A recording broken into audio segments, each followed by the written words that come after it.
right, do your intro. You're leading the way. Howdy folks, it's the Nick and Brendon show today. Nick's going to take the lead and we're going to touch briefly on, just very briefly on a lot of the characters we see popping up from time to time, but we want to talk about in particular one article which is to do with, came out around 2014, and it was to do with Putin being brought in as the new sugar daddy, the new enforcer, or the, if could we say Israel is the whore of Babylon, a high-class hooker selling stuff to anyone and everyone who's willing to pay and looking for supporters. Then Putin is the new driver. He's the driver and the bodyguard of this hooker called Israel.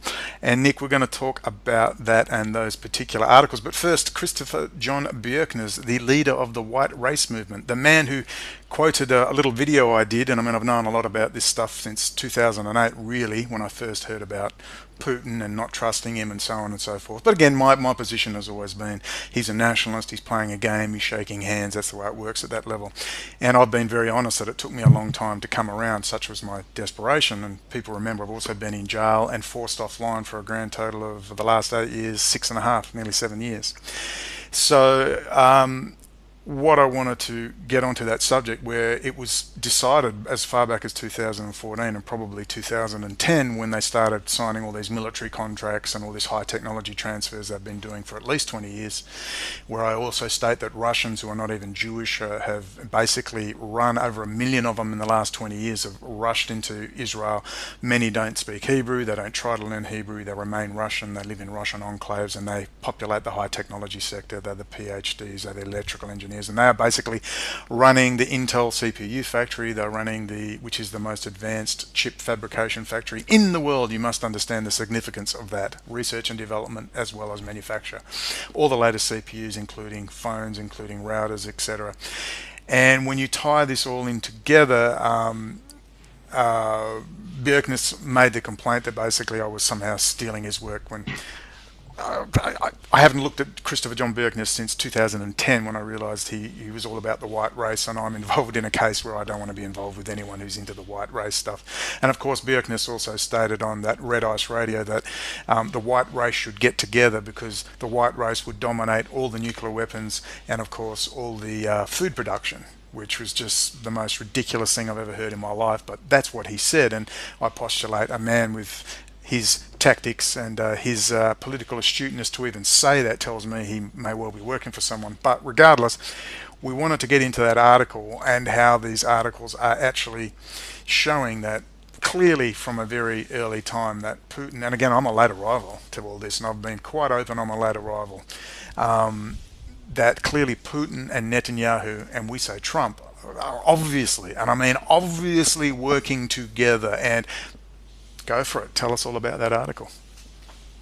Oh, as far as Bjerknes' article, to be honest, I didn't even read it. Oh no, I neither did it I. I just went, oh fuck, oh he stole my work. No, I didn't steal it. Just let's move on anyway. That was the point though. We wanted to raise that these people claiming they have some sort of ownership of stuff, and I've never looked at his stuff, so I can't say I got anything from him ever. I saw his book about Einstein. What upset me about Bjerknes back in 2010, he contacted me once talking about how I should approach the case. The man is very smart. He's written books which are very well written, like Einstein, and once I realized he was into the white race stuff, I don't want to know about you. I don't want to know about it. So with that in mind, the actual articles, discuss the articles and the significance of how long it's been self-evident that Putin and Netanyahu are completely in bed together, and by definition so is Trump via Sheldon Adelson, Breitbart, Bibi Netanyahu, the casinos. We could talk about Jewish organised crime, drug trafficking, drug money laundering, and there's Bibi front and centre, weapons contracts. Tell us about those articles. Oh, the articles that I just sent to you. Real quick about Bjerknes. With his Einstein book, he's done some interviews discussing that book, and he wasn't even aware of who Edward Teller is. He's never discussed him, didn't bring him up in his book, wasn't even aware of the importance of Edward Teller. And Edward Teller is the father of the neutron bomb and pretty much had Oppenheimer booted from the Manhattan Project. And Edward Teller was also tied with the CFR as well as the Star Wars project with Reagan. He was the father of that, as well as one of the original founders of the Council for National Policy. So how do you write a book about nuclear prowess and the Einstein connection to all of that with the Manhattan Project, but not even bring up Edward Teller? So, I mean, that's a huge figure to not discuss or even bring up or not even know who that person is. So, I don't know. As far as Bjorkness goes, I don't really know much about him except that he's from Chicago like myself, and he lives in Arizona. He's a quarter Jewish, and basically in a nutshell, he's been one of the so-called go-to guys with connecting the Chabad Lubavitch and Putin and all the different aspects of how Putin is not someone that people should be worshiping, which is kind of basic stuff. And he's put out some decent information. I wouldn't say that he should be the go-to guru because he totally flaked out and bombed on the Dennis Fetcho show. So he was pulling things out of his ass and really wasn't making any coherent points. And he ended up leaving the interview in a tirade. And I don't know, he just kind of made himself look even worse than he already has been. But I do say that he has had some good interviews in the past. That was just a horrible one. I never did hear the Red Ice interview that you pointed out as far as how a lot of his points were good until he brought up how whatever he said. The turd in the punch bowl, which was, you know what, the white race, the white race owns all of the nuclear weapons, and we have all of the food production, and we can rule all the other races if we just all got together. And then he mentions, of course, my video and my work, but he's never mentioned Telpiot, the Israeli high technology sector, and the significance of where all the AI is coming from, which goes back to Cambridge Analytica, Sheldon Adelson, Robert Mercer, all these characters we're going to talk about, I believe, in detail in another show. But yes, next week. I don't even want to talk about, I mean, this came up because you sent me the link to that thing, but it's this, I own this knowledge, he's stealing from me. Well, a good way to isolate yourself, which is a big problem in this whole freaking movement, is to bring up a white race, make things racial, and split people apart. And you said there's some big meeting they're having?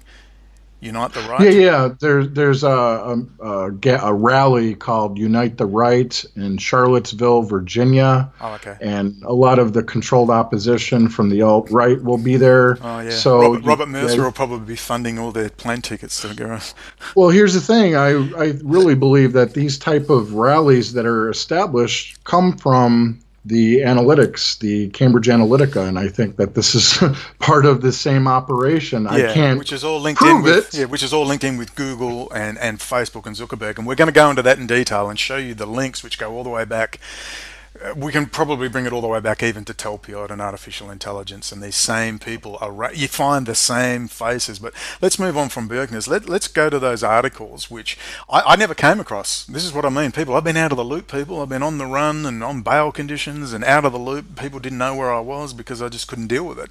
But those articles are very significant because you've got there on some pretty big mainstream, particularly Israeli, and also The Week, which is based in Australia, the US, and London. That's a pretty big publication, saying basically, now the sugar daddy Putin's going to be the best person to protect Israel now, and America should back down for a while. And it's good because Putin will actually be able to allow the full military might to be brought against the Palestinians, because there's no human rights sort of thinking in Russia, which I came up with all by myself. I never saw these articles till very recently, like literally 2 days ago. So, and as I've said to someone said, you're a leader in this, Brendon. I said, dude, I'm 2 years too late. You don't realize that. So I've been very open about my own shortcomings. But discuss those articles and let's discuss why people are still so freaking stupid. They can't put together Netanyahu, Breitbart, Steve Bannon, Vladimir Putin, City of London. Their all bank accounts are in the same places. They're in the same Swiss bank accounts. Tell us all about that. Robert Mercer, same people. Yeah. Rebecca Mercer, his daughter. So The Week. Goldman Sachs, Morgan Stanley, all the same Wall Street bankers. But Trump's going to fix it. Trump's going to drain the swamp, brother. He's going to drain the swamp. Stephen Bannon's a nationalist. He's American first, but, you know. Tell Ryan Dawson that. Ryan Dawson's still supporting him, mate. Yeah, he's still receiving royalties from Seinfeld, the TV series, as well as putting out a lot of these ridiculous right-wing GOP-based type of documentaries that draw the dupes who are hardcore Republicans who don't know any better. And so his Hollywood ties, he's pretty much the puppet of Robert and Rebecca Mercer. They hang out on the Mercer's yacht. And BB. I mean, And Breitbart was not founded in LA or Washington. Breitbart was founded in London and Jerusalem. Yes, that is correct. So basically, in a nutshell, Bannon is not a American nationalist. So you want to get into the article of the week because you brought it up, and it's titled "Why Russia Should Take Over Israel's Defense from America." I mean, yeah, like I hadn't, when I saw these, I'd worked it out all by my little lonesome, but when I saw these, I freaked out. I went, my God, they're just open about it. And that's what's amazing. And the way they just casually say, this is what caught my eye, they casually state that it's going to be really good for Bibi because the Israeli military is going to have a free hand against the Palestinians because there's no human rights type stuff, there's no lefty, whiny New York Jews talking about Palestinian rights in Russia. So basically, it's going into why Russia should take over the defense of Israel rather than America. But isn't he saving Syria, Nick? Isn't he saving Syria? Yeah, and there's another base being built on the southern border, the Israeli border. So, so Russia, Putin is just trying to keep an eye on Israel for, the Syrian people.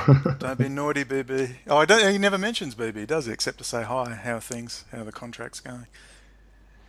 Well, they actually met like 5 or 6 times last year. So, that's probably the most, that's probably the one person that Bibi's met the most that I can remember. So all these people linked with Jewish organized crime, Chabad Lubavitch, they're just literally sucking each other's faces in an orgy in bed. And everyone says there's no connection. There's no connections here. So how does that tie in with the whole Middle East narrative that somehow there's this conflict? And of course, you're also saying that that Russia is going to build a base in Iran.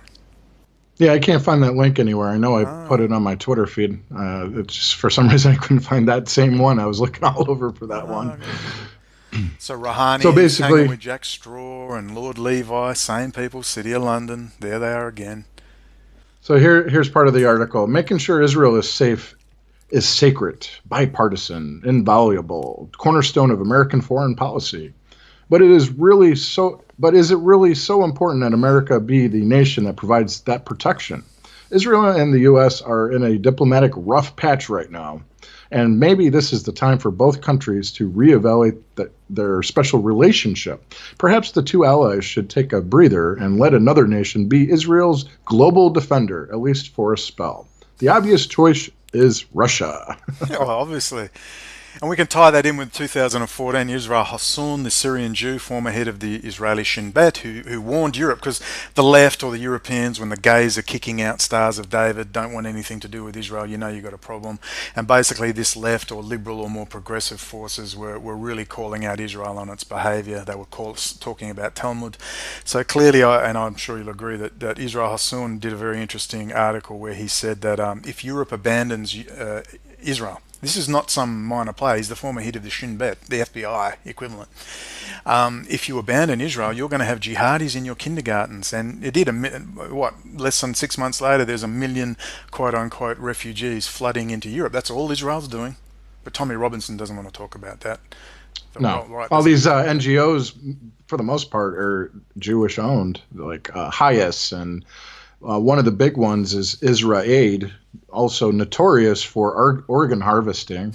So they always seem to be the NGO, Johnny on the spot, whenever there's a natural disaster. And a lot of these people have complained and discussed how this Israel Aid NGO has not only kidnapped kids and whatever they do with them, that a lot of times you never see them again.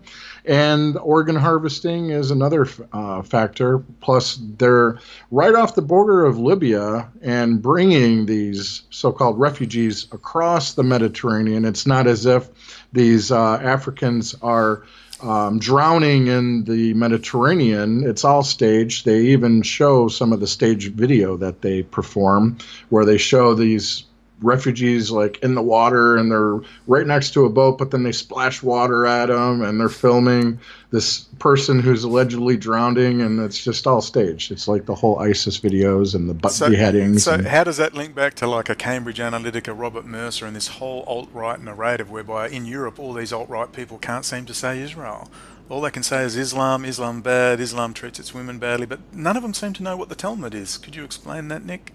Would that be I some think sort you're of... more of an expert on the Jewish supremacy and their religious supremacy as Well, no, far no, I as just this mean, book's. isn't it a little funny that these so-called alt-right or far-right groups suddenly can't say Israel, don't know anything about Jewish Talmud, Jewish holy books, Jewish supremacism, know nothing about it. They just talk about Islam and Islam's the problem, but nothing to say about Israel, not a thing. One of the main NGOs that do this is the Gatestone Institute, where if we do have John from the UK on next week, Yeah, we can also get into John does some Gatestone. excellent stuff. Another one of these 500 views, 100 views. Yeah, we will cross promote when we get sorted, or when I get sorted. We will do that. Yeah, Yeah, but John's really excellent for sure. good. And he's also pretty good on the Cambridge Analytica. He took my information and ran with it and put a pretty good video together about Cambridge Analytica too. So he's a good researcher. So yeah, as far as this other article, we pretty much covered the basis of the week. I mean, it was pretty short, concise, and pretty much putting together the reasons why America should take a break from being a defender of Israel and allow Russia to be that defender of Israel. And another article, real old article, back in 2012 that I heard recently, I believe from Kyle Hunt, brought it up to my attention from Renegade. At Putin's side, an army of Jewish billionaires. We never did talk about this article, and it ties into the happy-go-lucky. I love that article. I love that Yeah, article. I love that article. It just pretty much goes right to the heart of what's really going on. So this at Putin's side, an army of Jewish billionaires. Here's a quote: "We have to keep our Jewishness and be united in the diaspora," says Russian Jewish Congress VP. Basically, in a nutshell, it goes into Mikhail Friedman, who one of the main guys with Alpha Bank, and Alpha Bank has ties to Trump Tower, where the server, there's been evidence of the server being shared with Trump Tower and Alpha Bank with Mikhail Friedman. So he's considered the seventh richest man in Russia. Fortune around 15 billion, and this was back in 2012. So we could probably estimate it's probably higher since then. And then you got Moshe Kantor, the chemicals tycoon, who Forbes said was worth about 2.3 billion at that time. And the two men were part of a group of 24 or so affluent Russian-speaking businessmen who came to the ceremony where President Vladimir Putin was the guest of honor. Some, like Friedman, flew in especially from Russia. Others, like Cantor, drove from another town in Russia. So there's just too many links with these Russian oligarchs, and a lot of people have there's a website that people need to be wary of called Your Newswire. They've put out these articles that are sensationalized to give people this hope that they're really tapped into the conspiracy crowd, and they're obviously aware of how people feel about Rothschild-controlled central banks. Not only did they put out a recent article about Duterte of the Philippines supposedly booting out the Rothschilds out of the Philippines. That is ridiculous. But he also, this same author, I forget his name, from Your Newswire, was the one who perpetuated the idea that Putin actually booted out the Rothschilds out of Russia as well with their central bank. They love that one. They do. Geez, look, just on that note, Duarte, the Philippines, China is Jupiter. All these other places, including Malaysia, are the moons of Jupiter. China is the dominant economic force, and that's why I've got a few problems in Malaysia, which is stressing me out. Although Malaysia is very feisty and a very independent state, closely linked with the Gulf states, and Sunni Islam, very closely linked and very outspoken against Israel. The fact remains that it has a very strong economic ties with China. And when we understand, let's just briefly delve into perhaps, Nick, the founders of China, which is, I even put in my High Court notes from Ted C. Fishman, China Inc., a book published in 2006, and I'll just quickly read this extract. I actually put this in my High Court synopsis.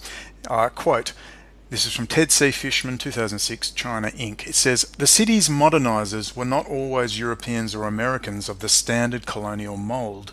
Since Shanghai's modern beginning, it was also the home of a small but extraordinary group of Jews, many from Iraq, Spain, Portugal, and India, controllers of property, entertainment, and financial interests. The Hadun, Kadori, and Sassoon families helped create the new world of Shanghai that was neither Occident nor Orient. Now, people can just quickly go and do the briefest of searches, and you will find that these same families formed all the banks of China, Hong Kong, you name it. They were intimately involved in the opium trade, intimately involved with City of London, the Rothschilds, the British Empire, the Opium Wars, the same people. And guess what? They're all hardcore Jewish, all operating out of Hong Kong, and Singapore is known as Little Israel in Malaysia with the Singapore banks, drug money laundering, all sorts of weapons trade stuff going on. So for people to somehow say that China is independent and Russia is independent and Duarte is going to kick out the Rothschild Bank is some of the most ridiculous bull pucky I've ever heard in my entire life. And you're right, these websites are popping up everywhere. They are. People got to be wary and just not fall for the okey doke. Just because it's drawing you to your emotions and it's what you want to have happen, it's not happening. Well, that's what I mean. All Trump has to do is go, maybe they'll throw a bone. Cambridge Analytica via Facebook and Google will go, all right, everyone's catching on to Russia. They're catching on to Putin, Netanyahu, Trump. They're even catching on to Telpiot. So what bone will we throw? So they'll get Netanyahu to say, maybe Putin will say something, maybe Trump will say something, maybe Trump will say, yeah, Wall Street's really out of control. That'll be a one-liner, and then he'll also say, boy, we've really got to worry about our high technology sector, something like that, and that'll be enough for people. See, OConnell, Spero, you're all wrong. Trump is going to save us, because apparently all Trump has to do is throw out a one-liner, and he's back in business. That's exactly what people like Mark Glenn are drawn to. Whenever these little bones are thrown out, that's what they grab and run with and promote on their 1 hour podcast that they do once a month or whatever they do. Oh, look, Mark Glenn is ridiculous. Look, I really like Mark Glenn. I credit him with keeping me sane in jail, but the track he took after they called him a spy and he was devastated. Now he's just saying, it doesn't matter, they always call people a spy. Mark, because I thought he was going to commit suicide. Fuck, I was devastated that we couldn't go to Iran, because I was attached to him. Of course, they offered me a visa immediately in 2015, February. But Mark, for him to still be clinging to that shows me he's lost, man. I mean, he's either a forgery or he's mentally ill. How could you possibly take this view? It's just outrageous. Yeah, he just pretty much needs to pack his bags and not put out any information. He's doing woodwork and he's hunting and he's just drift off, Mark. Drift off to say Trevor's a shame. Trevor should come over to us. I still like Trevor. I don't know what he's caught up in, but Trevor, snap out of it, dude. Well, here's a quote from the CEO of Cambridge Analytica, which we are going to discuss in more detail next week. Pretty much every message that Trump put out was data-driven, says Cambridge Analytica CEO Alexander Nix. And that came from Motherboard Vice. And I've read that in repeated articles. They even say that in the head of Cambridge Analytica, the English guy, in the lectures, that was totally driven by these one-liners. And he looks natural. And we're saying to people, he's not natural. He is a product, and he is delivering one-liners to you because he's an actor.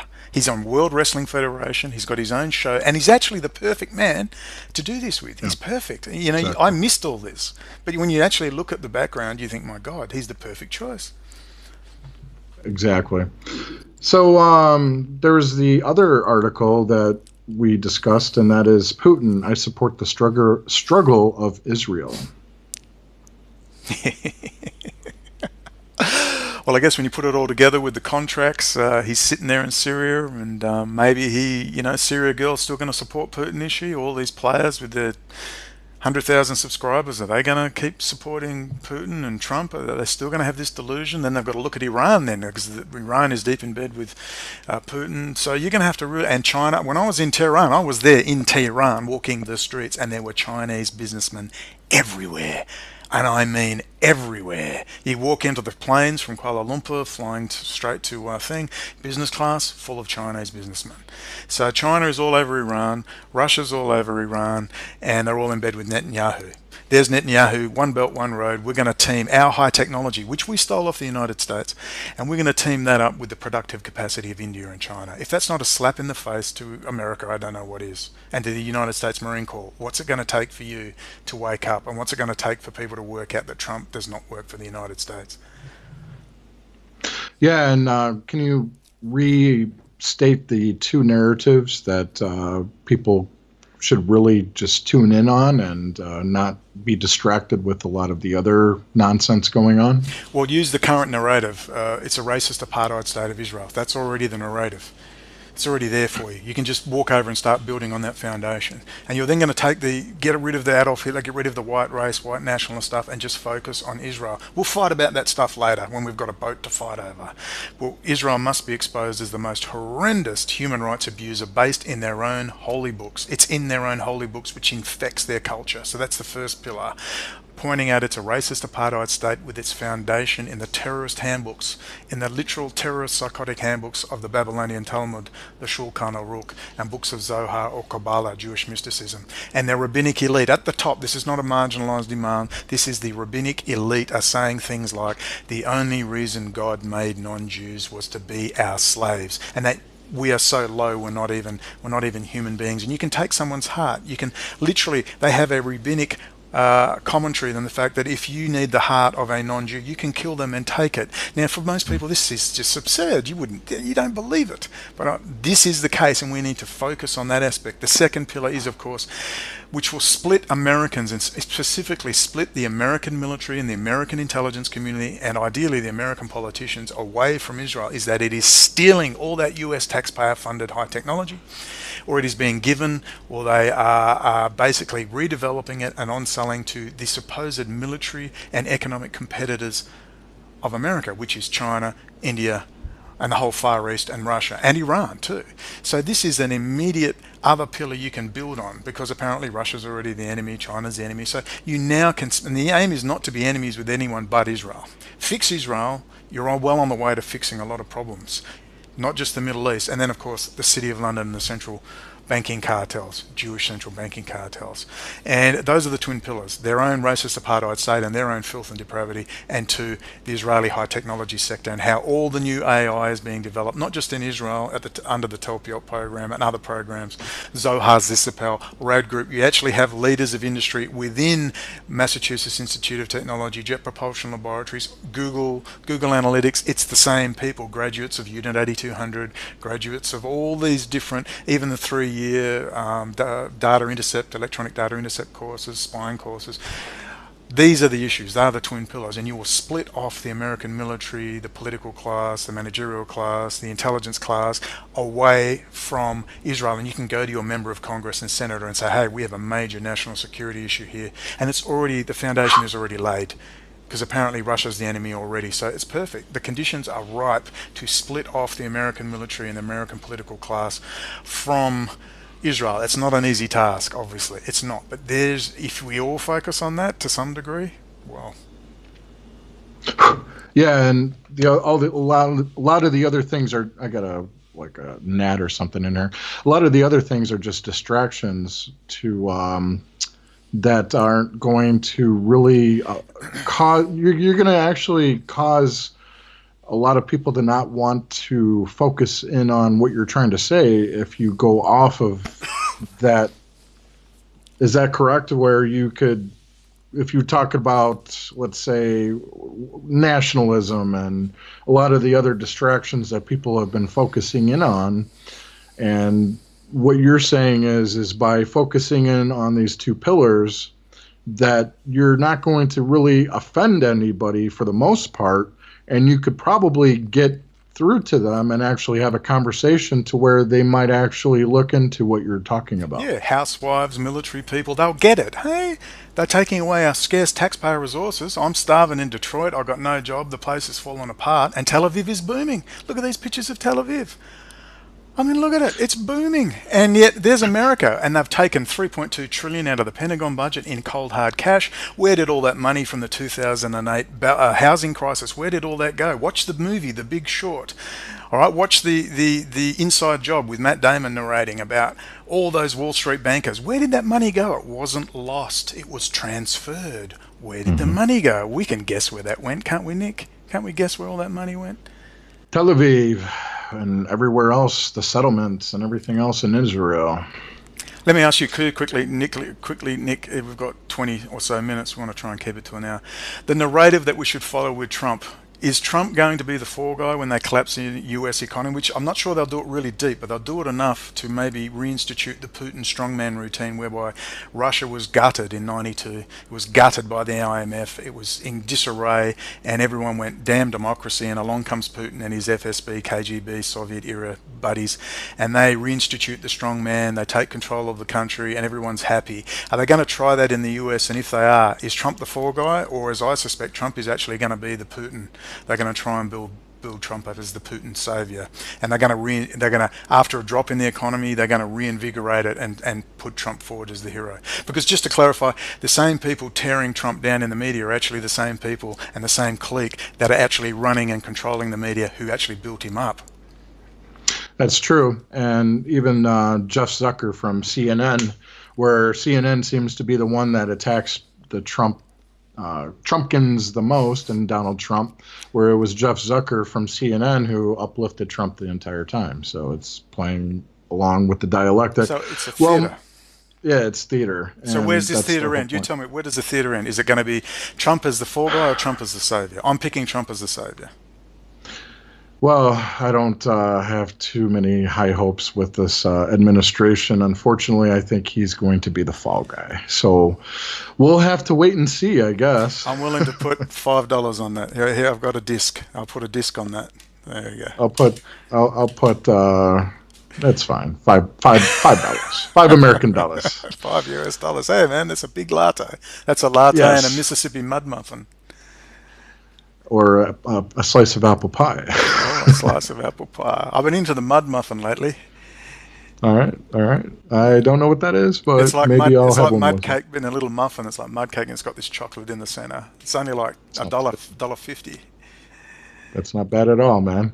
A good piece of chocolate cake out here is about $4 typically. So $6. Well, hey, what about this Putin, I support the struggle of Israel, where this nice meeting that the rabbis had, led by Sephardic chief Rabbi Yitzhak Yosef and Russian leader Putin. Well, this was back in 2014, Nick, so another article that we missed. The right hook, brother. Remember, it's 52D chess. You ask Alex Jones. It's 60D chess, and all of a sudden, both him and Trump are going to show their true mettle and rescue us all. Isn't that the theory? Yeah, it is. Yeah, and Bannon's going to be the one leading it all. So why is it people don't question like Breitbart and Steve Bannon? Okay, Steve Bannon is so central. Bibi Netanyahu he's like the glue. He's like the rat between them all, as well as Chabad Lubavitch. So does anyone tweet that Breitbart, the conservative, is founded in London and Jerusalem before it even hits LA? Does it not strike anyone as a little strange? Interesting that they even have a location in Texas too. Really? Alex Jones. Not yeah, Austin. Alex Jones. It could be that the nice little town of Austin. Oh, someone raised the Weekly Show in that article that the person who wrote that has offices near Alex Jones. Someone was saying something in Austin, Texas. I must look. Oh, that article, the week that you mentioned that we brought up. Oh, okay. Yeah. Okay. I'll send you the email. I've forgotten. And then another interesting thing about this article about Putin, I support the struggle of Israel. I mean, it's pretty obvious that he does, based off of our research and what we've been talking about and some other people. But another thing that I notice is back then, Japan signed an industrial R&D collaboration agreement with Israel, making the Jewish state the first country Japan has signed such an agreement with. Israel likewise signed a landmark bilateral trade plan with China in May. So interesting how they included that in the article at the very bottom of an article about Putin and his support of Israel. Nice how they hid that right there at the bottom if people didn't read the entire article. Isn't it great? But Putin's going to save us. So basically, some have said in the worst case that the US will be literally collapsed into a just post-Soviet chaos. Worst case, filled with Fermi camps, literal Bolshevik execution style stuff, and that's the worst case. And there's Israel, Greater Israel building up, and then of course Bibi can get all those top quality Jewish electrical engineers, many of whom are loyal American Jews who enjoy their life, never been to Israel, couldn't give a damn, and are surfing and skiing, and now if they can collapse it, of course, and they start burning synagogues down, all those much sought after technical brains will be running somewhere, and I presume they're going to run, well, they'll probably run to Australia, but I bet you they do an agreement with Australia not to let them in, and they'll run them to Russia and Israel. That's part of BB's agenda, and Putin said too, hey, come to Russia. Go to Israel. Yeah, he did. He sure did. Russia says it now recognizes Jerusalem as Israel's capital. This was April of this year. Russia recognizes West Jerusalem as Israel's capital, the Russian Foreign Ministry stated in a surprise announcement on Thursday. The announcement comes as U.S. President Trump's administration is agonizing over whether to move its embassy from Tel Aviv to Israel. So basically, this is the first country in the world to recognize Jerusalem as the capital of Israel, before America actually officially did.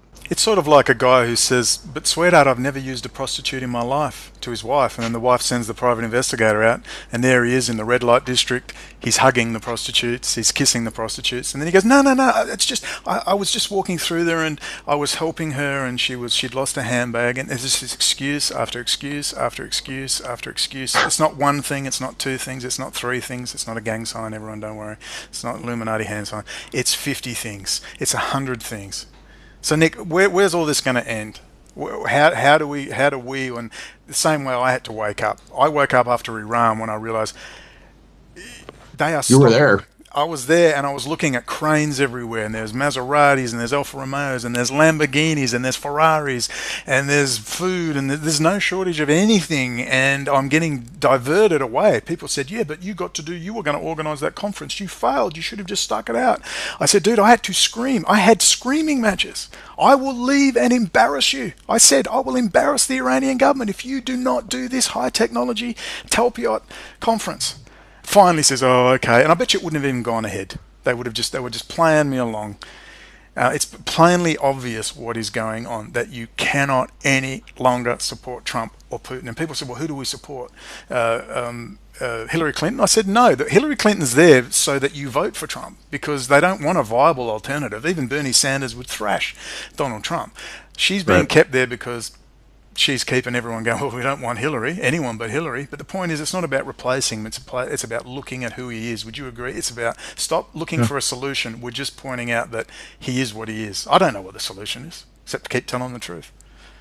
But yeah, the thing is, we're just here to educate and pretty much tell it how we see it, and you can run with it or you can have your blinders on. That's your choice. So as far as that article, it's pretty self-explanatory. Russia now, it says it now recognizes Jerusalem as Israel's capital. And then here's Israel gives nod to Russia with new national holiday. This just happened in July. So July 27th, Israel passed a law officially declaring Victory in Europe Day a national holiday.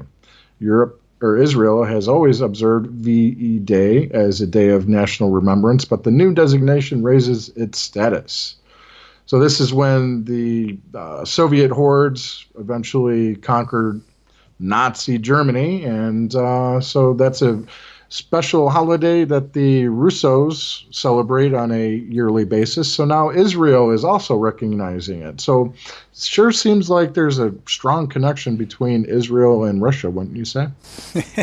Maybe that's their long-term strategic planning, as Yuri Bezmenov says. This is demoralization. We are long-term strategic planners, and that's straight out of Talmud. They've been planning this for, some say, 5,000 years. But yeah, it's like you said, it's not one thing, it's 50 things, it's 100 things. And, should we remember Stalin? I mean, is Mark Glenn and others going to push Joseph Stalin forward as misunderstood nationalist?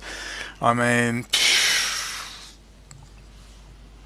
I don't know, dude. I'm speechless almost. I don't know what else to say. I mean, the only question I have is whether this is probably 20 years old, this particular phase, and maybe they collapsed the Soviet Union that way on purpose to get them desperate, and they're that cunning, and maybe the City of London is where it is because they are that cunning.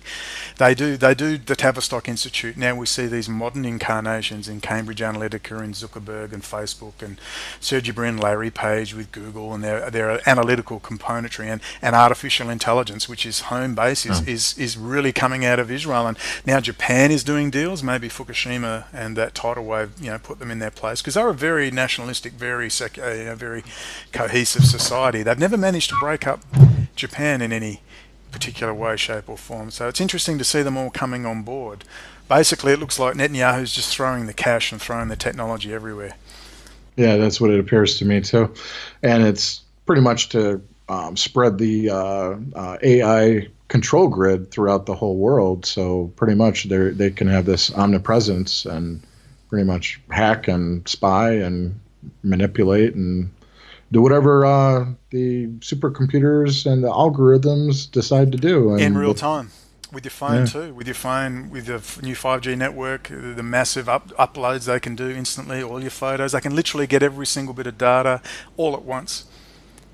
Yeah, talk about the 5G, because it seems like that's being launched, at least in America, pretty soon. Where else is 5G being launched at? It's everywhere. My mate's installing it right now in Australia. It's coming out everywhere, but whether it's going to kill you or not is a different matter. Remember, it's shortwave. I'd be more worried about the longer wave, lower wavelengths, the more penetrating power. This stuff is high frequency. I certainly want to stick it against my testicles, that's for sure. But to compare it to they keep saying microwave. Look, yes, it is a higher frequency, but it's not quite a microwave oven. Get a grip. If you actually have a little look and understand a bit of science about electromagnetic radiation, 5G is certainly just another additional wavelength. God knows what it's going to do. And if you watched Tom Bearden and I'm going to get this wrong, the phased conjugate mirror effect, I think it's called, whereby once you start getting all this radiation beaming around, it starts to have this reflective, and it will have a feedback mechanism where it'll just building and building and building. And they found that when the F-111s attacked Libya back in the late 80s, that missiles were flying off everywhere, and they believe it was because of all the EM, the electromagnetic activity, the radars, the AWACS, the radars on the F-111s. That phased conjugate mirror effect was occurring and sending everything crazy. And as Bearden said in a very good 1997 lecture, this is 1997, so that's 20 years ago, and he said, what are the ramifications for this EM technology and the sort of weaponry you can create from it? What are the ramifications? And now, he said this back in 1997. Could he have possibly conceived even of the mobile smartphone at that stage? Could he conceived of the 4G and 5G networks? So they're definitely worrying. It's definitely worrying. But what's more worrying is where it's coming from. Stop talking about stuff and then failing to mention Israel. That's my problem with Ryan Dawson. Oh, I did all that stuff on Israel, but now I've got nothing to say on Israel anymore all of a sudden. So don't make yourself the expert and then not mention the fact that all of that technology is coming out of Israel, which is the home of the Jewish supremacists, which says we shall rule the world from Jerusalem. We shall smash up all the other nations with our iron rod, our scepter. We shall smash them like clay pots, and we shall rule the world, and they will be our slaves. You add that ideology with that high technology, and there's a problem. That's my narrative and your narrative. This is the most important information that people need to really target in on, because all of their holy books talk about ruling the world from Jerusalem, and how are they going about doing it? Through the high-tech sector. Boom, boom. Simple. And then to add it all up, they're doing it right in front of you and bragging about it. They're bragging about it. We don't need America anymore. We got China and India and and well, people are standing in lines for their enslavement. They want to get that new iPhone. They're part of that sheep mindset where Yeah. they're drawn to the trinkets and the electronics. Well, look, it's fantastic technology, man. It's amazing. Mhm. My little secondhand Samsung with that 4K video. I mean, I'm just going, wow, it's in my pocket. And I put it in with my $50 Apple headset, and I've got a recording studio in my pocket. That is Yeah, amazing. So it has it a is. wonderful side as well. But, It you is. know, we also need to link the narrative that when you're standing in Detroit and Detroit is falling down around you, when it was a prosperous place, particularly where blacks and minorities went to work in the steel factories and the car factories, what happened? It wasn't an accident. Those jobs were sent to China. And the same people that are sending the American high technology sector to Israel, Silicon Wadi, from Silicon Valley, well, those are the same people from the University of Chicago School of Economics who sent your manufacturing, and they sent your heavy industry, and they sent your steel making overseas. The same people, again, and this is why you've got to warn American Jews. When people wake up, if they collapse the US economy, you are going to be the scapegoat. And Bibi wants to do it because he wants you running. Putin wants you to do it. He wants you running to Russia, and he wants you running to Israel so you can fulfill the Greater Israel Project. So you better wake up. That's why we're going to work with Jeremy. And I've forgotten the other guy's name. Greg. Greg. Now, Jeremy's Okay. very dry, Chomsky-like, but I think that's important. You need that. He's more intellectual, less emotion, and I think that'd be a good combo if they ever wanted to try and chat more. Because I think they're gonna. I think they're gonna interview you soon. And is there any truth to this? Are you going on to Dennis Fetcho's show? I heard that in a chat room. Yeah, well, Did he you? contacted me, but I haven't. And then he said there's a conflict. I don't know. I haven't even looked, but I've sent him my Okay. Skype details. Okay. I think it's Saturday, but I have to look it up. Yeah. Okay. So I was told it was this Saturday So coming he's up. So operating out of Amman, Jordan. That's going to be interesting. Right next to not Israel. only that, but he's also in Riyadh, Saudi Arabia. Half the year he goes back and forth. Really? Well, that's very interesting because I only just looked him up. Mhm. That's very interesting. So is he for this Telpiot stuff or is he against it? Does he grasp it? Well, he's part of the apparatus in the Saudi government where he says he's in the telecommunications industry, but he's Really? Oh, that's that guy you were telling me yeah, about. Ah, yeah, well, this is going to be interesting, isn't it? yeah, yeah, yeah, Oh, yeah, I'm looking yeah. forward to it. See, I don't even know who people are. Remember, people, I've been offline for over 2 years, and I'm traveling, and I don't even know who's who. Inside the Eye Live is the name of the show, and the host is Dennis Fetcho. He actually plugged us. I don't know if it was this past week or the week before. He was talking about you, and he's got some sort of disagreements with what you believe when it comes to Putin and Israel. He's still under the impression that Putin is a nationalist and good for the European race. Yeah, sure. Yeah, of course. Just So like that'll be interesting. everything's totally against that. It's like I'm Ted Bundy and I wear a nice suit, and he was known for this. He'd even have a crutch, or he'd have his arm in plaster in a sling, and he was a really good psychologist because he knew he would present a helpless, handsome man, but he'd present that he was a winged bird, and the woman would want to help him to the car, and then he'd grab her and throw her in the car. So it's like Putin's like Ted Bundy. All he has to do is say, no, I'm here to help, and apparently that's enough. But Brendan, he said he's here to help. What's wrong with you? Yeah, but I'm saying, look at his behaviour. Look what he's doing. Look who he's hanging out with. And I can't believe we're still having to debate this. I know. It's ridiculous. On to the next article. Russia showcases global ambitions with military parades, one in Syria. So, how is Russia parading around in Syria as if they run the joint? Well, they've been there a long time. They've got a lot of contacts. I mean, the Syrian intelligence who like to blow up all the Lebanese politicians and execute a lot of Lebanese people, they learned everything off the Soviet Union, how to interrogate, psychological warfare. They're pretty smart cookies. It's the cat. Yeah, he's got a net that he's going after, or some kind Might be a of. robot pussy. Look out. Could be a robot assassin pussycat. Straight out of Herzliya, baby.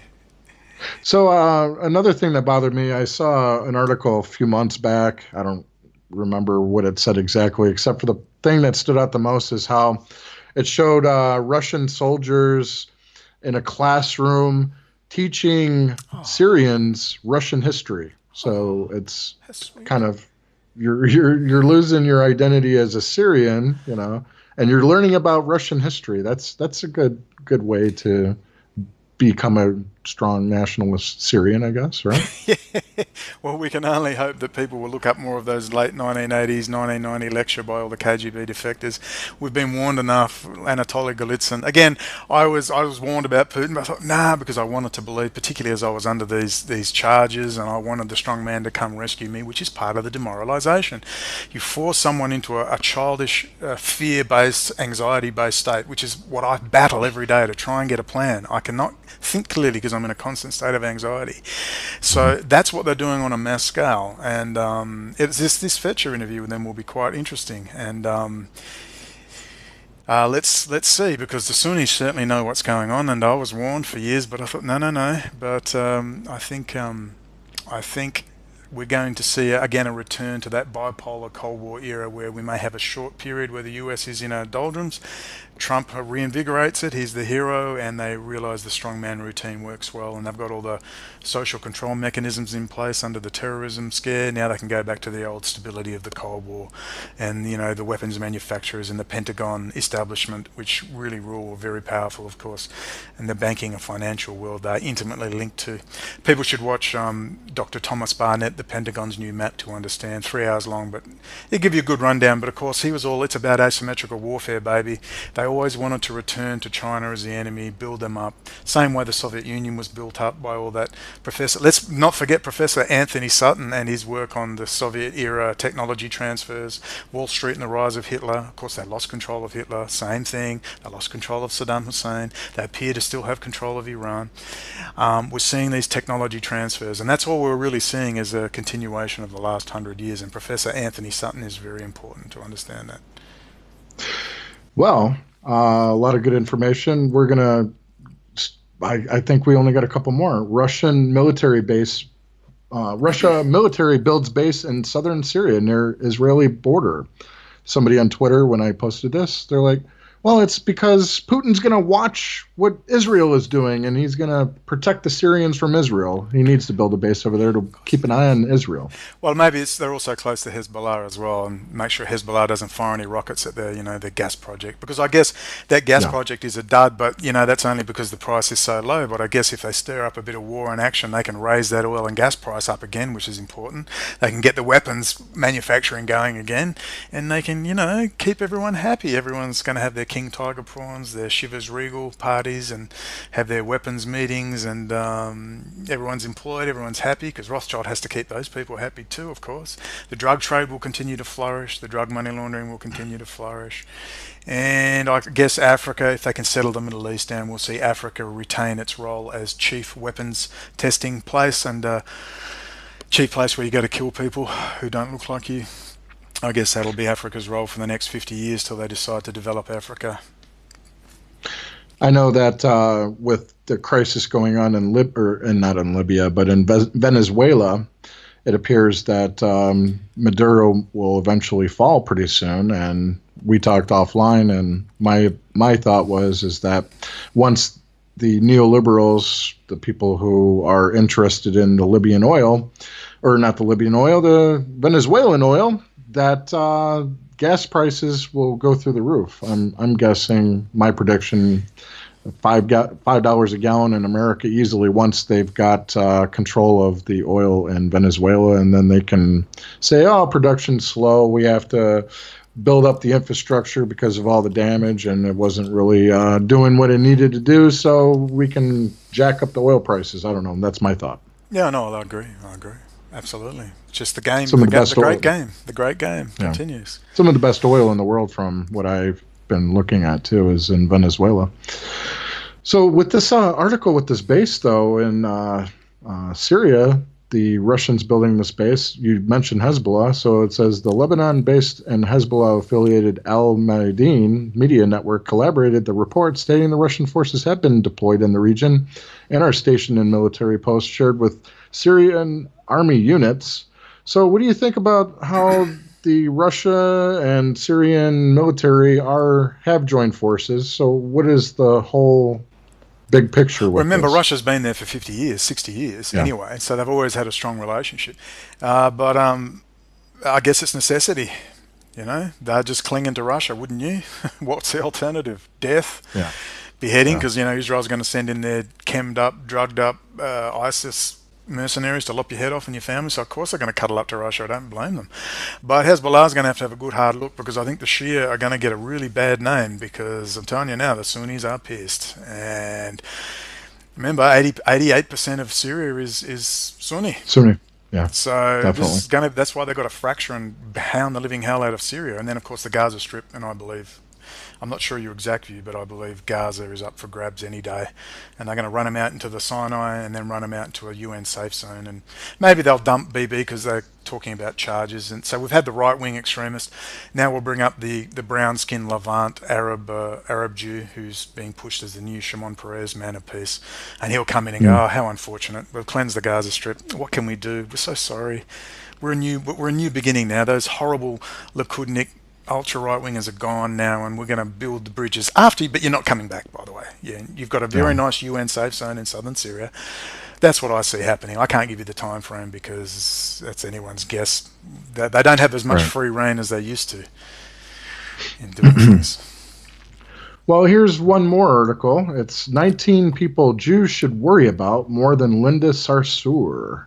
And Linda Sarsour, by the way, her brother actually works for a Chabab-owned barbecue in New York. So this whole Palestinian... Chabad. You got to get your... Chabad. So this controlled opposition as far as Linda Sarsour talking about a jihad and da-da-da-da.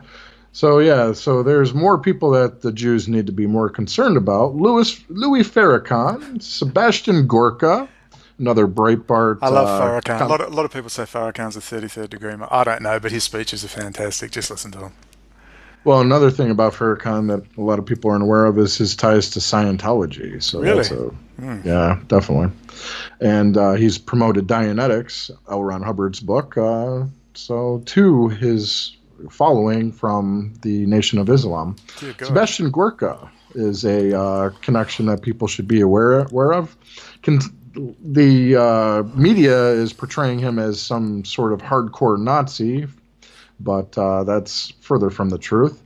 And then Richard Spencer, we have been talking about him. He will be at the Unite the Right event this weekend coming up over in Virginia. That's the Council for National Policy. Well, that and the National Policy Institute. All right. And which kind of weird how those names sound so similar, don't they? No coincidence there, I don't think. And then David Duke is another one that Jews should be worried about. And Steve Bannon, this guy, the Steve Bannon guy. He maybe Ryan Dawson. Ryan Dawson will be there with David Cole. Oh, Ernst Zundel died. Oh, we should... And Morton Klein is another person that Jews should be wary of, a leader of Zionist Organization of America. Yeah, Jews should be worried about him. I don't know. Klein has embraced and defended alt-right figures like Bannon and Gorka for their unabashedly pro-Israel at any cost position. So this is the left. Well, yeah, this is coming from the forward, so they're a little bit more on the left. So Andrew Anglin, we've talked about him. I believe that the Daily Stormer was set up for Cambridge Analytica for data mining purposes as well. That's the thing. It gets back to that. We know what everyone's thinking. We know what everyone's feeling. And I was reading it with Analytica saying we get more out of smiley faces and what emoticons you're using. We can understand you better than your friends. And they were literally bragging. So imagine they know, okay, they look at the data for today, for the last hour, for the last week, for the last year. Okay, we'll set up this institute. We'll set up this movement. We'll set up Black Lives Matter. We'll set up this one. So we are being played like a Stradivarius. It is that controlled. It really is that controlled. I know Discus is one of the main commenting type of systems that are put into blog sites. You've probably heard of Discus, right? But they still seem to be more academic orientated, those Discus things, I know. Is that correct? No, Discus is like a template or platform you can implement into your blog site for commenting purposes on the blog articles. What I noticed was that they were tended to be sort of more intellectual academic sites that had it. Well, that's been my experience anyway. Yeah, I know. Even like your mainstream, like Yahoo.com, on their news articles, they'll use Discus and all these other mainstream. But a lot of these alternative medias decided to implement Discus on their blog sites as well. And I know for sure that Daily Stormer did do that. I'm not sure if they're still using that, but it is shown that Cambridge Analytica has got a relationship with Discus, is why I pretty much brought them up. Yeah. But the kings will always And be Google Analytics and Zuckerberg. and Viktor Orban from Hungary, the far right leader, is someone that the Jews should be worried about because they're protesting against Soros, and we can't have that. Milo Yiannopoulos, another name, he goes by Nero, I believe. Milo, Jewish from Breitbart, who calls Trump daddy and was bathing in blood in a ritual type of art occult ritual and a lot of other things. Pig's blood, I guess he was bathing in supposedly. So there's a lot of weird things going on with this Milo character. And actual violent jihadist is number 10 that Jews should be worried about. And Thomas Lopez Pierre, never heard of the guy, the New York Council candidate who bemoaned greedy Jewish landlords. And then they bring up Sebastian Gorka once again. So they're wanting us to focus on Gorka for some odd reason. And Marine Le Pen, who is dating a high-level Jew in France who's behind the National Front Party, who did end up not winning the election, who Macron, the Rothschild puppet, did win or was selected for leading France. When you talked about how these Jews are being scared into leaving the areas that they're living in to move to Israel or Russia, that's been happening in France with a lot of these Operation Gladio false flag events that I talk about and Kevin Barrett and Tony Hall have been discussing as well. With all these different events that have been taking place in France has caused a major shift of migration of Jews to move to Israel. This has been the largest amount of French Jews that have moved to Israel in a long time from what I've seen. So that plays into what you said, Brendon. And number 14, Twitter trolls who harass Jewish journalists are a major threat. So you cannot criticize or harass anybody on social media otherwise. You could actually go to jail for that, too. That's happened. Somebody even went to jail for posting one of those GIF or GIFs or however you say it that caused this Jewish reporter, to have some sort of seizure, I guess. So you can't troll anybody or else, you're considered dangerous. And then, do you Well, maybe know? that's good. Have you ever thought that maybe that's good? Maybe people will start having an intelligent conversation. Maybe they'll go to that Jewish journalist. Hello, Mr. Shlomo Steen. My name's Bill. I'm a concerned citizen. I have the deepest respect for the Jewish people and your suffering. And I would just like to add that I'm very concerned about US taxpayer-funded high technology being stolen by Israel and under the Telpiot program and given to, the perceived economic and military competitors of the United States. Do you care to comment? Maybe that'd be better. Maybe we need more laws. Maybe it'll get people talking in a civil manner, and that's what I try to do with myself, to calm down, not be emotional, and maybe you'll get far. That's why I got far by emails to Minister Chris Finlayson, head of New Zealand Intelligence, by being reasonably calm and putting the argument forward, and I got replies from his office. Now, I don't know if I'd quoted David Icke, whether I would have got that reply, or... You know what I'm saying? So people need to think, maybe this could work for us. Maybe we'll actually get focused focused on an advertising and marketing. We need to be like Cambridge Analytica. Yeah, definitely. And I think that the troll armies, they serve a purpose in some senses, but a lot of the tactics I've seen, the strategies, actually end up backfiring in the long run, where more laws are passed and more police state or privacy laws are implemented to where we could be having this internet ID to where you might have to go through a retinal scan in order to get online, or swipe your driver ID. We've already got them in the phones, some scanning, very convenient. So I guess they're already in laptops as well. You can have the option for face scanning and that. So it's already being implemented bit by bit, and it's even integrated into the hardware as a security measure. We need this for the security. We need this hardware hardwired into this system. Yeah. So the ability to troll anonymously is going to eventually go to the wayside, it looks like. And when you have people like Andrew Anglin, and you should probably look into this guy, Andrew Arnheimer, who goes by the name of Weave, who hacked into AT&T, went to prison for hacking, and he ended up getting out released early from prison. And he's been working with the alt-right figures behind their websites and setting them up.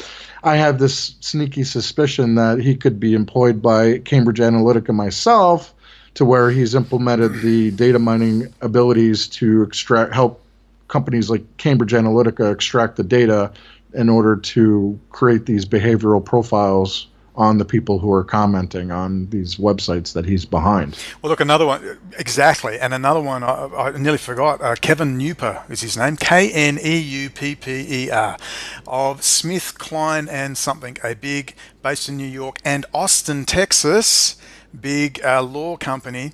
And they boasted of a very strong personal relationship. I'll put the website up now if it's still there, with the ADL. And we were on the Argue With Everyone forum. And they had all these characters, and to cut a long story short, we were on there and there was disgusting characters, and it made out there was like 100 at any one time commenting at any one time. And I knew they were a fraud. They were asking these very loaded questions, and I said, oh, you're all doing your masters in psychology, are we? And a character called Burning Giraffe, I still remember his name. They were all mates with this Kevin Newper. We looked him up, see who he worked with, close relationship with the ADL. There was people putting virtual kiddie porn on there, never being stopped. So I finally said, I want to thank all you clowns for responding. Like, they would abuse me and I would say, thank you for your comment. Now let's get back to Telpiot, or let's get back to Israeli intelligence. And I'd repost my article. And of course, this would always put it back to the top of the page. Mm-hmm. And I said, hey, clowns, I'd just like to thank you for putting my articles back at the top of the page. So there's 100 people all over the place. All of a sudden, in complete unison, no one will answer any of my posts. So how do you do that? Because the Argue With Everyone forum, like most of them, is totally controlled, totally artificial. You know how much it costs to run and maintain a forum? It's a lot of work. And these things are run by these groups, linked in with the ADL, probably Cambridge Analytica. If we followed them back, we'd probably find a whole bunch of them. LinkedIn, and a lot of them, there's literally 10 or 20 people playing 20 characters each. Definitely. And that's what they're paid to do. So yeah, and they're paid. You've got to work for a living. Yeah, exactly. So why not, right? It's for the betterment of Israel, for our homeland. So other people that are mentioned, we're almost done with this list, is Hassan Nasrallah, right. Mike Cernovich, Ayatollah Khomeini, Ismail, Ayatollah Khomeini. Yeah, right. Ismail Haniyeh, leader of Hamas, and that's it. President Trump. Khalid Ismail? Ismail Haniyeh, leader of Hamas. Must have changed. Ismail Haniyeh. Well, they're not going to exist pretty soon, so. And then number 19 is President Trump. He's one of the biggest threats to Jews, allegedly. Well, he is to American Jews, because you might be going to be run out, and we'll just have America as an arms production facility and cannon fodder to fight wars for Israel and the City of London. Well, what was interesting, though, is Nancy, our friend on Twitter, and we communicate, she posted something on how there's a mass migration of Jews from Israel moving to America. So what is that all about? That was just a recent article. Well, must be the ones who can afford to leave. They think trouble's coming. That'll be interesting. Well, they want to stop that because they don't want black Falasha Ethiopian Jews or Yemeni Jews or Moroccan Jews. They want that, semi-toned, white, highly educated PhD to come back. So maybe they're just migrating, just in case once the war's sort of done, the Middle East is settled, they'll head back. Yeah, that actually does happen with war zones, to where they'll leave. Like a lot of the Venezuelan Jews are leaving right now because of a war-torn area. They'll end up back. So, well, the last thing that we kind of touched on was the Unite the Right, and I just wanted to mention the names, the main speakers who are going to be there. I guess Jason Kessler, I think he is a radio host on RBN. Don't quote me on that. He's part of the alt-right. and a contributor to the Daily Caller, which is a news site that Roger Stone promotes on a regular basis. And I think he's got his fashion section on there. He's the fashion expert on Daily Caller. And Christopher Cantwell, he's a host, Radical Agenda. He's been getting more attention lately. I guess he's been on Red Ice more often and all these other alt-right sites. And then you got another show called Baked Alaska. His real name is Tim Guinnett, an alt-right personality. He also has other names like Tim Treadstone and I don't know. And Aya Stewart, she goes by the name of Wife with a Purpose. And she's somebody who's been a regular on the Red Ice Network. And then you got Augustus Sol Invictus, a neo-fascist lawyer who actually promotes a lot of Crowley talking points. He's definitely into the Lima, the Crowleyan so-called occult religion. And he doesn't hide that. He actually talks about it as if it's a good thing. And he admitted that he sacrificed a goat and drank its blood, is what they're talking about.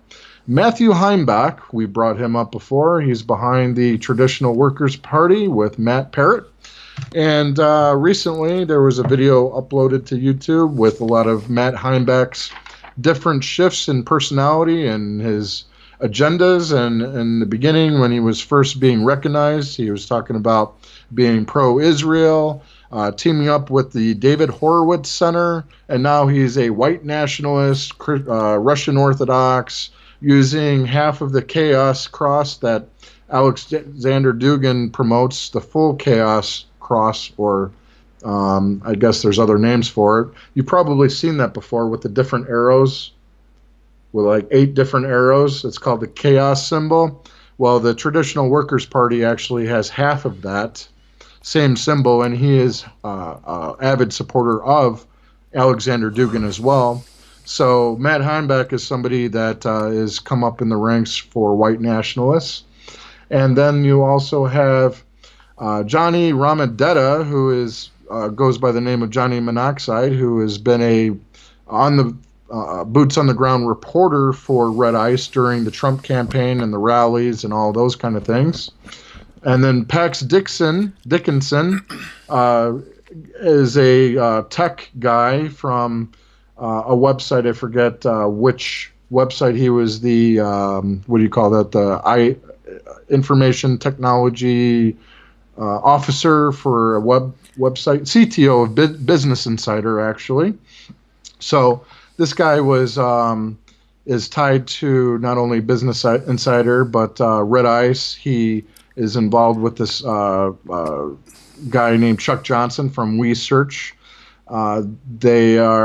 He's formed this crowdfunding website called Counterfund, which is a operation to fund these alt-right activists. So it's pretty much extracting money from the dumb goy and supplying these alt-right controlled opposition figures to do what they do, like at these rallies, to pay for their travel expenses and all the above. And then you've got Dr. Michael Hill, who is part of the League of the South, which is another controlled opposition movement, being pro-Confederate, kind of like tied into like the David Dukes of the world. So these are the main speakers for Unite the Right coming up this weekend. It's like Soviet Union all over again. Let's become the opposition. We'll get everyone in. And I remember reading some accounts where after 1917, for the first year, there was a bit of freedom, and the workers did actually have control of the factories, and everyone was very boisterous and F you and down with, Trotsky doesn't represent us, Lenin doesn't represent us, blah, blah, blah. And they were talking, but they were being watched the whole time. The spy network was already in place watching. They took all the names and then, boom, they struck and just executing everyone. And you get all these names, these honeypots, and people have got to, what can I say? Watch out who you're joining up with. Exactly. And who you support, who you're giving your money to, what rallies you're going to. Most of these rallies that are being established are for getting your face on camera. A lot of these police officers are there, Johnny on the spot. They're filming you. They know exactly who Yeah, you can we are. just make a distinction between state police? Look, the NSA may have a lot of your data, but that's not the state police. They're completely separate. A lot of these state police are involved with organised crime, who are involved directly with Jewish groups like the ADL, the Jewish Board of Yep. Deputies in Sydney. And, you know, these South African Jews involved in massive organised crime and running drugs and running bikies and running these big, high-profile organised crime figures who never go to jail. They're all over the world. There's a reason they work with the police. And they want your photos too, because at the state level, they don't necessarily have access to Cambridge Analytica, and they've got their own little programs happening as well. Yeah, definitely. And we talked about Bill Cooper on our last show. He did an excellent series on the ADL and how the ADL was pretty much stealing all the citizens of Los Angeles's personal information. Yeah, they had their own police detectives working for them, getting files, doing all sorts of mischief. Yep. Yep. Anything else that you want to talk about tonight? Just briefly, Brendon? infecting different areas. Instead of staying in your own comfort zone subculture, like I joined a Pakistani military forum for a little while, and I just haven't had time. But if I had the time and I had the energy, I would be joining different forums. Or like there's a big Whirlpool forum, which is a big IT forum in Australia.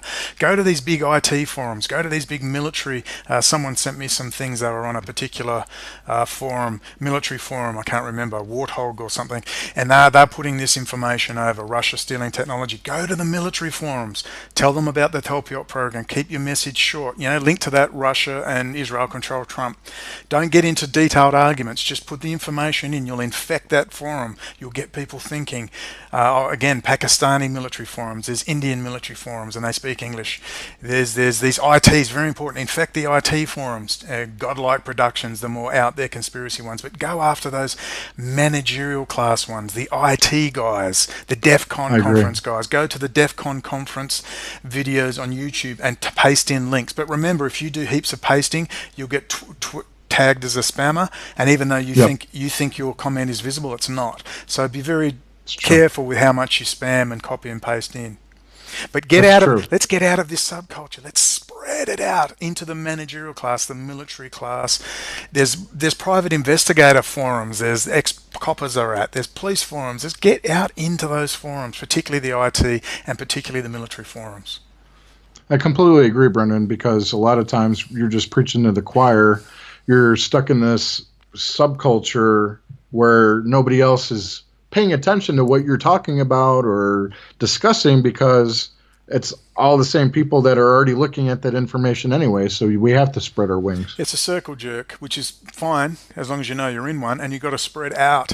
And just remember that just tailor your message. Try and be smart. Don't be emotional. That's my biggest problem, my emotions. But try and tailor it, be like Cambridge Analytica, and look at where you're at. If I'm at a military foreman, I'm going to say, hey, I'm a retired Marine. Or if you don't want to lie like that, because that's what they do, just say, look, I'm really concerned. My father served in the United States military. He won the Bronze Star of Valor, and I'm finding that a lot of these Israeli. Here's the thing by Phil Giraldi saying that Israel is still in our technology. They're no friend of ours, and just put it in a very short, nice section, and just say I'm a concerned American nationalist. Tailor your thing, and you'll really start to stir the pot and break up. We need to adopt their tactics, which let's get more focused on our advertising and marketing. We need to not be so machine gunning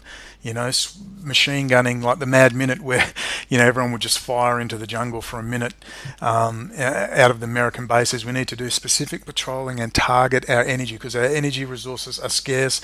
If we've got time, we usually don't have money because we're not working. If we're working, we've got money but we don't have time. So we need to really understand we have scarce resources and we have power, and we've only got this internet for I don't know how much longer. So let's infect the IT guys and the military guys and the intelligence guys and your members of parliament and your senators and congressmen, so you can say you knew about this and you did nothing. And I've actually had a lot of success with MPs. Good information, Brendon. I completely agree with what you just said. Thank you, Nick. I know you've got to work, and I appreciate your time. And I do appreciate people. Look, I'm a little bit touchy still. I don't want to whine too much. I'm trying to get in the right headspace and say, enough whining, Brendon. You accept where you are, accept the problems, and plan. So if I'm a bit edgy and a bit annoyed, again, don't hear anything from them. So I'm up against some pretty powerful forces, and I don't even have a safe place to call home. So please, if I go off at you, or if I'm peeved off, or you think I'm being rude, there's a reason. So just hang in there. Eventually, I don't know, something's got to break. We'll see what happens. Thank you, Nick. I appreciate everything. All right. Good night, Brendon. Thank you.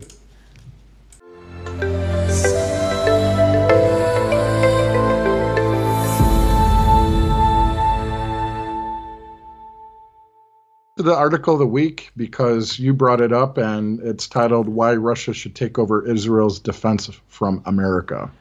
Like I hadn't, when I saw these, I'd worked it out all by my little lonesome, but when I saw these, I freaked out. I went, my God, they're just open about it. And that's what's amazing. And the way they just casually say, this is what caught my eye, they casually state that it's going to be really good for Bibi because the Israeli military is going to have a free hand against the Palestinians because there's no human rights type stuff, there's no lefty, whiny New York Jews talking about Palestinian rights in Russia.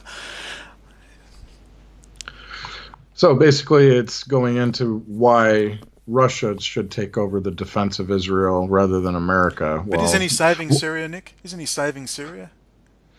Yeah, and there's another base being built on the southern border, the Israeli border. So, so Russia, Putin is just trying to keep an eye on Israel for, the Syrian people. Don't be naughty, BB. Oh, he never mentions BB, does he? Except to say hi, how the contract's going. Well, they actually met like 5 or 6 times last year. So, that's probably the most, that's probably the one person that Bibi's met the most that I can remember. So all these people linked with Jewish organized crime, Chabad Lubavitch, they're just literally sucking each other's faces in an orgy in bed. And everyone says there's no connection. There's no connections here. So how does that tie in with the whole Middle East narrative that somehow there's this conflict? And of course, you're also saying that Russia is going to build a base in Iran. Yeah, I can't find that link anywhere. I know I put it on my Twitter feed. It's just, for some reason, I couldn't find that same one. I was looking all over for that one. Okay. So Rouhani is hanging with Jack Straw and Lord Levi, same people, City of London. There they are again. So here's part of the article. Making sure Israel is safe is sacred, bipartisan, invaluable, cornerstone of American foreign policy. But is it really so important that America be the nation that provides that protection? Israel and the U.S. are in a diplomatic rough patch right now, and maybe this is the time for both countries to reevaluate their special relationship. Perhaps the two allies should take a breather and let another nation be Israel's global defender, at least for a spell. The obvious choice is Russia. Well, obviously. And we can tie that in with 2014, Yisrael Hassoun, the Syrian Jew, former head of the Israeli Shin Bet, who warned Europe, because the left or the Europeans, when the gays are kicking out, which is all linked in with Google and Facebook and Zuckerberg. And we're going to go into that in detail and show you the links which go all the way back.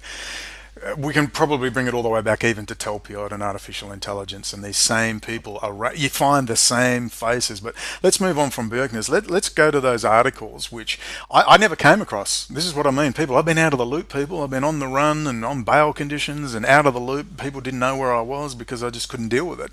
But those articles are very significant because you've got there on some pretty big mainstream, particularly Israeli, and also The Week, which is based in Australia, the US, and London. That's a pretty big publication, saying basically now the sugar daddy Putin's going to be the best person to protect Israel now, and America should back down for a while.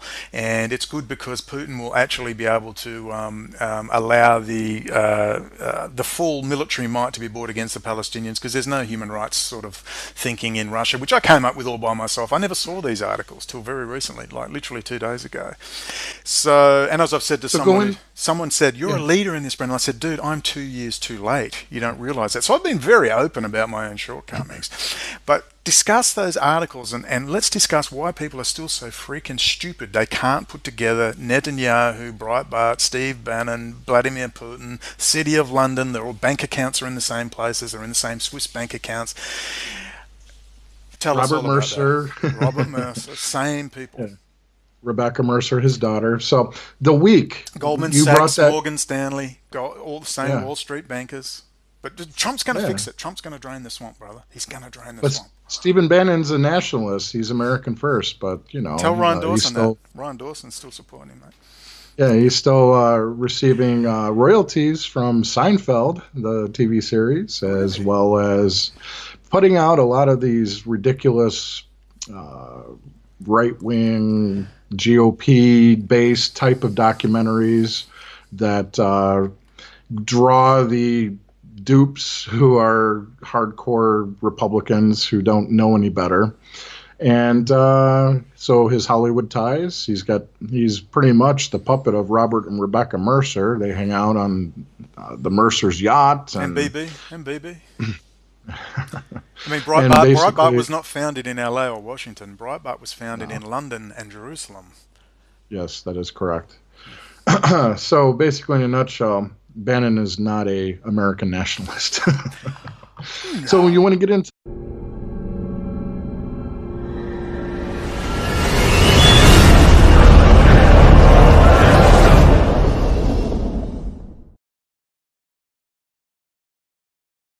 All right, do your intro. You're leading the way. Howdy, folks. It's the Nick and Brendon show today. Nick's going to take the lead, and we're going to touch briefly on, just very briefly, on a lot of the characters we see popping up from time to time. But we want to talk about, in particular, one article which is to do with, came out around 2014, and it was to do with Putin being brought in as the new sugar daddy, the new enforcer, or if could we say Israel is the whore of Babylon, a high-class hooker selling stuff to anyone and everyone who's willing to pay and looking for supporters. Then Putin is the new driver. He's the driver and the bodyguard of this hooker called Israel. And Nick, we're going to talk about that and those particular articles. But first, Christopher John Bjerknes, the leader of the white race movement, the man who quoted a little video I did, and I mean, I've known a lot about this stuff since 2008, really, when I first heard about Putin and not trusting him and so on and so forth. But again, my position has always been he's a nationalist, he's playing a game, he's shaking hands, that's the way it works at that level. And I've been very honest that it took me a long time to come around, such was my desperation. And people remember I've also been in jail and forced offline for a grand total of the last 8 years, 6.5, nearly 7 years. So what I wanted to get onto that subject, where it was decided as far back as 2014 and probably 2010 when they started signing all these military contracts and all this high technology transfers they've been doing for at least 20 years, where I also state that Russians who are not even Jewish have basically run, over 1 million of them in the last 20 years have rushed into Israel. Many don't speak Hebrew, they don't try to learn Hebrew, they remain Russian, they live in Russian enclaves and they populate the high technology sector. They're the PhDs, they're the electrical engineers, and they are basically running the Intel CPU factory. They're running which is the most advanced chip fabrication factory in the world. You must understand the significance of that, research and development as well as manufacture. All the latest CPUs, including phones, including routers, etc. And when you tie this all in together, Bjerknes made the complaint that basically I was somehow stealing his work when I haven't looked at Christopher John Bjerknes since 2010 when I realised he was all about the white race, and I'm involved in a case where I don't want to be involved with anyone.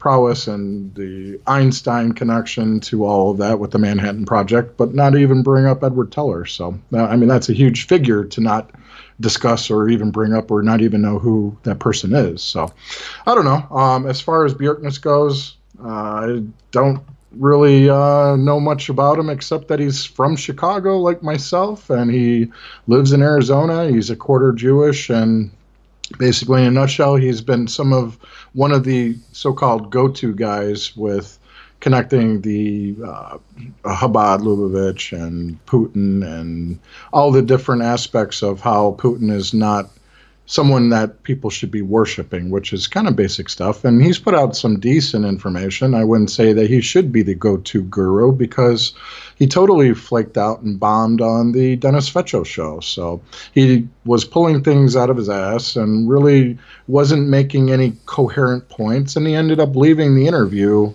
in a tirade. And I don't know, he just kind of made himself look even worse than he already has been.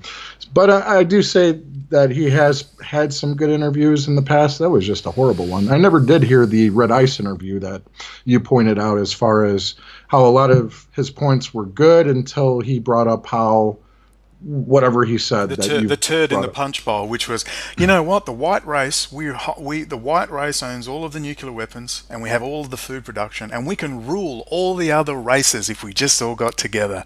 And then he mentions, of course, my video and my work, but he's never mentioned Telpiot, the Israeli high technology sector, and the significance of where all the AI is coming from, which goes back to Cambridge Analytica, Sheldon Adelson, Robert Mercer, all these characters who we're going to talk about, I believe, in detail in another show. Yes, But next week. I don't even want to talk about, I mean, this came up because you sent me the link to that thing, but it's this, Yeah. I own this knowledge, he's stealing from me. Well, a good way to isolate yourself, which is a big problem in this whole freaking movement, is to bring up a white race, make things racial, and split people apart. And you said there's some big meeting they're having, Unite the Yeah, Right? yeah. There's a rally called Unite the Right in Charlottesville, Virginia, Oh, okay. and a lot of the controlled opposition from the alt right will be there. Oh, yeah. So Robert yeah. Mercer will probably be funding all their plane tickets to go.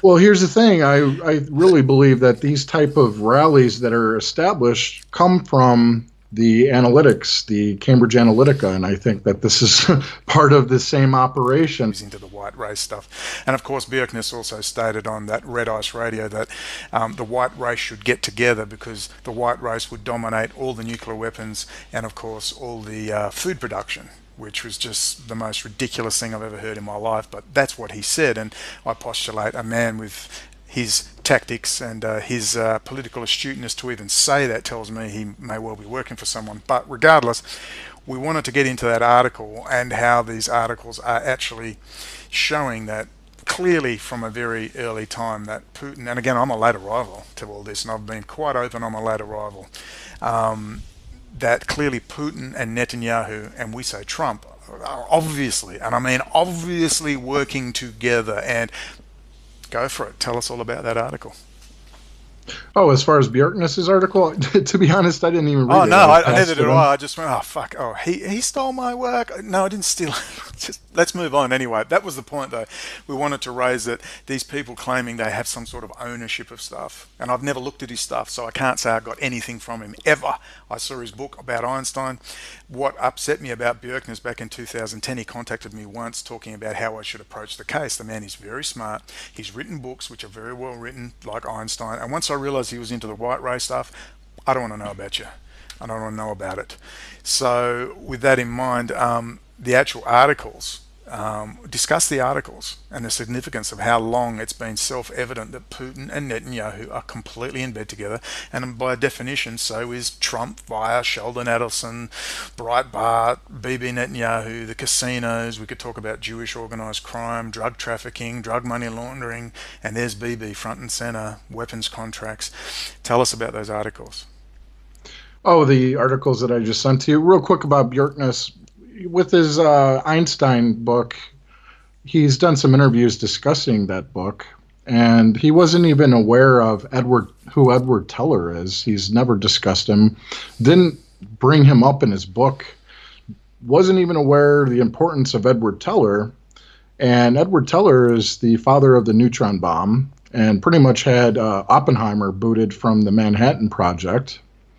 And Edward Teller was also tied with the CFR as well as the Star Wars project with Reagan. He was the father of that, as well as one of the original founders of the Council for National Policy. So how do you write a book about nuclear